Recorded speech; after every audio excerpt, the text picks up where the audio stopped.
Okay, everyone, I am going to model how to take out the important information from a biography and put it into notes with a biography about Elizabeth Jennings Graham. So, Jennings Graham was an educator and civil rights icon, and her precedential refusal to get off a segregated streetcar sparked the anti racial movement among the African American community. So, follow along with me while I read the rest of her biography. Elizabeth Jennings Graham was born to free African American parents. As a child, she received an education which was rare for a young Black girl in those days.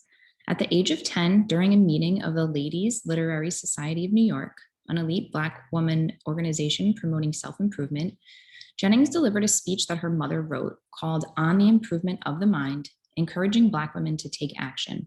When she grew up, Jennings became a school teacher at a private African free school in New York City. On Sunday, July 16, 1854, 27-year-old Jennings was on her way to the first colored congregational church where she was an organist. At the time, public transportation was owned by private companies, which enforced segregated seating. Running late, Jennings boarded a white passenger-only streetcar at the corner of Pearl Street and Chatham Street. The conductor ordered her to get off, and when she refused to do so, the conductor, with the aid of a police officer, forced her out. After the incident, she published a letter in the New York Tribune describing her experiences of the event.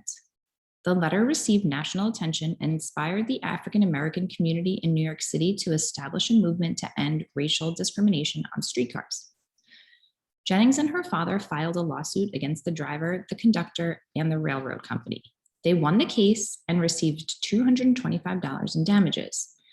Though the case did not prevent future incidents of discrimination in public transportation, Jennings' actions challenged the segregation policy in New York and encouraged others to file lawsuits in similar cases. At 33, Jennings married Charles Graham, and they had a son who died when he was only 1 year old during the New York draft riots. After the riots, the African American community suffered numerous attacks, and the Grahams left Manhattan to live with Jennings' sister in New Jersey. When she returned to New York City, Jennings founded and operated the first kindergarten for Black children in the city. She died on June 5th, 1901. And then there's some more interesting anecdotes about Elizabeth Jennings Graham, so I'm going to read those to you. Her father bought her mother's freedom.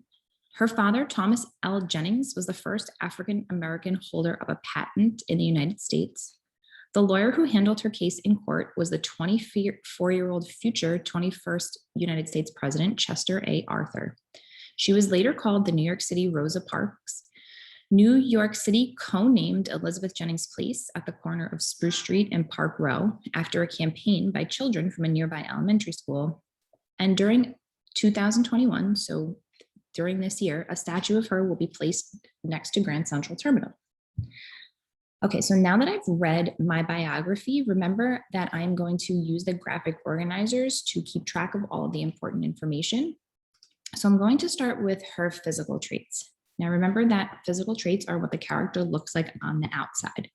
Since I modeled this for you with an article, there's not much information about her physical traits, but the article did include a picture of her. And so from this picture, I can tell what she looked like on the outside. She's a woman and she is African American. And now I'm going to do her character traits. So this is what she's like on the inside, her personality. And remember that I told you I think it is easier to find important evidence from the text. So think about the parts of the text that left an impact on you with regards to the character. And then once you have that evidence, you can go back and use a word to describe it. So the first piece of evidence that I am going to choose is that she refused to leave a segregated streetcar and had to be forcibly removed by police officers. And a word that I'm going to use to describe her personality in this situation is that she is courageous. The next piece of evidence I am going to use, it says that she inspired African American community members in New York City to start a movement to end racial segregation on streetcars.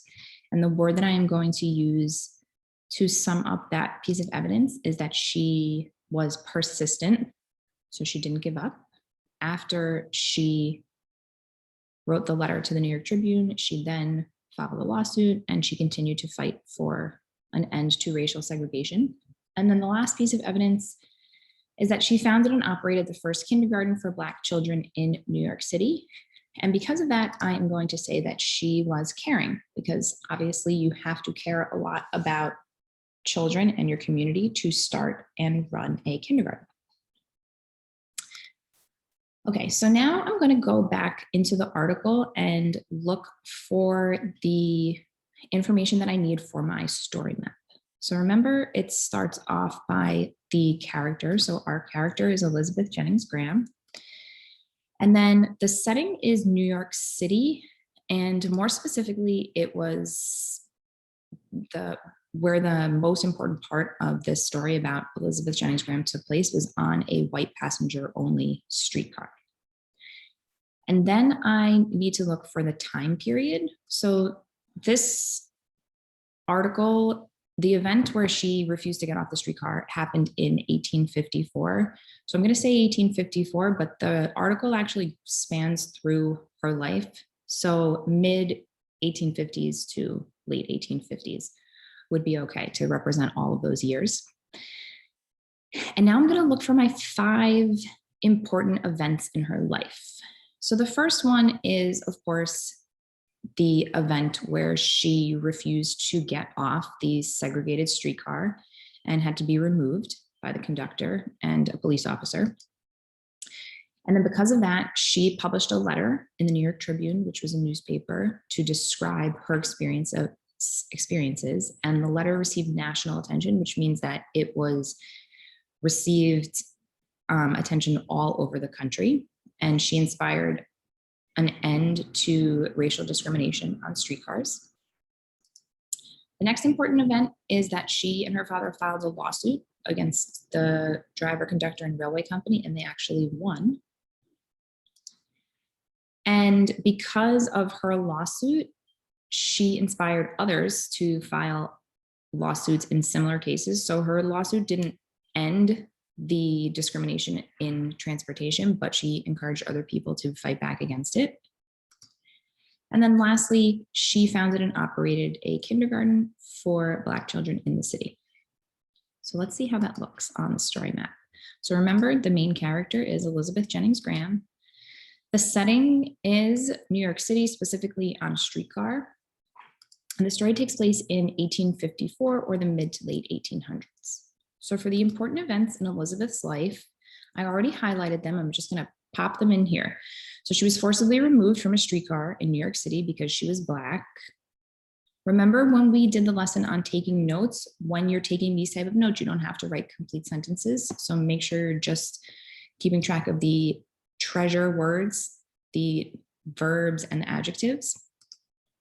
Her actions inspired protests across the country. She sued the railway company and won.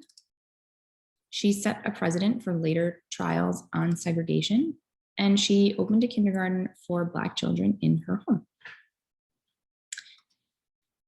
Okay, and then once you've taken your notes on the character and the important events in her life, you can then go back and start to take notes on the content of the biography. So you are going to make note of who the biography is about, and then get all of the important information about your character's childhood, an adult, and what they are known for.